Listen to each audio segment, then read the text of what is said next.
What, Court, with your limited time to even be watching wrestling, how do you even keep up with wrestling, or do you watch any wrestling at all? And if so, what? I try to watch as much as I can. I watch it usually when I'm doing cardio, and I'll watch the programming that's readily available on Roku or something. Like it'll be, I'll watch a little bit of WWE. I'll watch a little bit of YouTube to see what's out there, young talent and stuff. So it's just kind of like a la carte. I can't say like religiously I'm watching one over the other. If someone has a hot show, I want to see it. If someone had a really bad show, I want to see that too, because you can learn from it. Plus two, you got to keep always going on, because you don't want to be a copycat. No, you don't want to come up with an idea and like, oh shit, that was on 2 weeks ago at the exact same angle on another show. You have to like kind of get right. That's the weird thing too, because it's like you want to watch some of it, but you don't want to be overly influenced. It informs you, but you don't want it to taint your creative pools. So at a certain point, you don't want to be so charged up and like in that vacuum where you're just watching the product. I try to watch movies. I read a ton of books just to keep it balanced, so you can keep looking at clean your palate. 100%. You want all those options, but if you just look at wrestling, you're just going to end up regurgitating something, even if it's not by design. It's in your head. It's embedded. Yeah. And here's the one thing. What do you make of this, like, almost, this pushback sometimes against WWE, like we saw in All In, or even when you watch their show, you think to yourself, how is it possible with all the smart people that are there and all the money that they've made? Did you watch Raw yesterday? I haven't watched it yet, but you'll know what I'm talking about when I tell you, because it happens every week.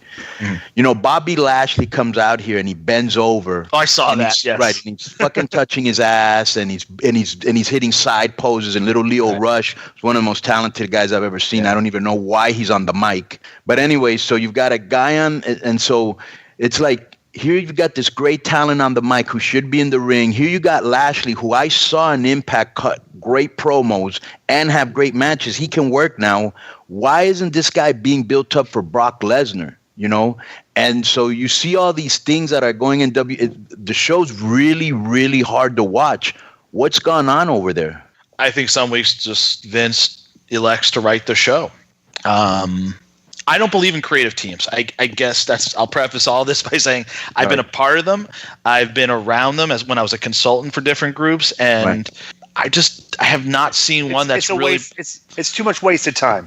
It's a lot of wasted time, and there's a lot of, a creative process is a sensitive process. When you're in that creative zone, it's like you got to open yourself up in a different way to get there. And then when it becomes political and everyone sits down in a room and shits on your idea, it gets kind of very personal, and there's this really weird undercurrent. So and not just that, and by committee, you've always got somebody always pushing for somebody. There's all types of agendas. Yeah, right. It's just really polluted with a lot of. When you see a movie, excuse me, Kurt, I'll let you finish that. But that's why when you see a movie, it isn't Steven Spielberg and 30 other motherfuckers. It's just him. Every now and then you might see like Quentin Tarantino hooks up with Robert Rodriguez, two great directors. You know what I'm saying? But it's usually should be one or two guys' vision. You're absolutely right.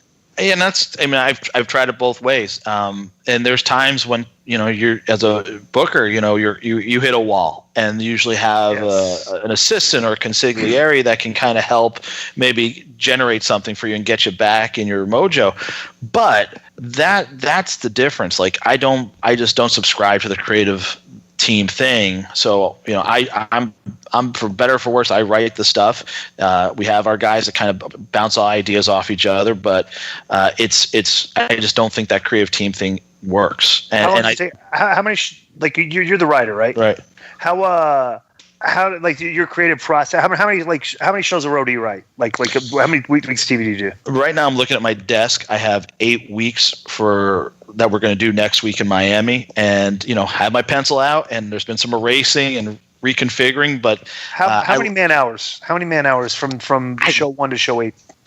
I don't know. I kind of I go back and I go. Did it take you a week? Did it take you a few days? Did it take you 2 weeks? What was the period of time? Right now, this is taking me right now about 3 days. But then there'd be times out of necessity where I have to blow up everything, and in a day it's all revamped. Right. But you kind of I've my whole year for 2019 pretty much laid out. But like everything, it's going to change, and some guys will be gone, some guys won't, some ideas will be changed, and they'll have to swap things, or things will just totally not work. So I'm working backwards, but I'm also working within that in a like frame of 4 weeks or 8 weeks. We're doing a double taping next week, so it's an 8-week block, and we did that in the summer when we were in New York. And I like having 8 weeks because you really get set in your 8 weeks, and then you can fine tune things, and you kind of have to commit to where you're going, and I like that. I like that. I mean, you do need flexibility too, but I don't mind that. Think about this too. You took 3 days over a course of 3 days, and you've written eight shows. I've watched some of the shows, and the shows are full. Mm-hmm. Meaning there's stuff going on. Like in the course of an hour, you sit there and say like, oh, this happened. A lot of stuff happened. Right. Like, and so you look at Raw. That's 2 weeks and 2/3 of a show that you did in 3 days, and it seems like on Raw nothing happens. And it's like maybe the process they're going through over there is they could learn from somebody that's doing it like you. It's like, why don't we just write 1 hour right now, and then write another hour, and then write another hour, and look at it like that? Because like if you look at it as like you block it into a smaller time frame than the show actually is, it's like you say, wow, we kind of got it. Well, let's fill this hour up.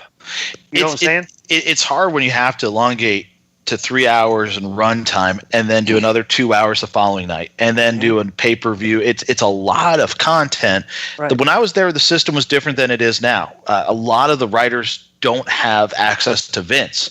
The senior writers meet with him at the end of the week. They pitch him ideas. He gives it the thumbs up, thumbs down, and then they reconfigure over the weekend. They'll write the scripts based on that Friday meeting and get to work. And then Vince will fly out, change some of the shows, and then go through an agent meeting where the agents give their feedback and go through another wave of changes. And when I was there, you had guys like Taker, Eddie. The list goes on, but they really felt strongly, like Shawn Michaels would, about the direction of their character, and they would push back. I think now that's a little bit different. I don't think that the talent has that kind of influence and power unless Vince gives it to them out of respect. They do what they're told, pretty much. So and you can tell because they do stuff that back in the day guys would never have done. You can see the only guy there that got any pushback is Brock. Like he don't, you can tell he don't give a fuck. Yeah, I mean, and that's I think that's changed a lot. I think that's changed even on a finish. I mean, we would be held up until like Vince talked to Kurt Angle about something, or Shawn, or whoever it was back then. You don't have that today. It's here's the marching orders. And I don't think very few guys are going to push back. There's going to. I think Daniel Bryan, I understand. Really, he does give it back a little bit in a diplomatic way. But it's a different culture than when I was there. Totally different.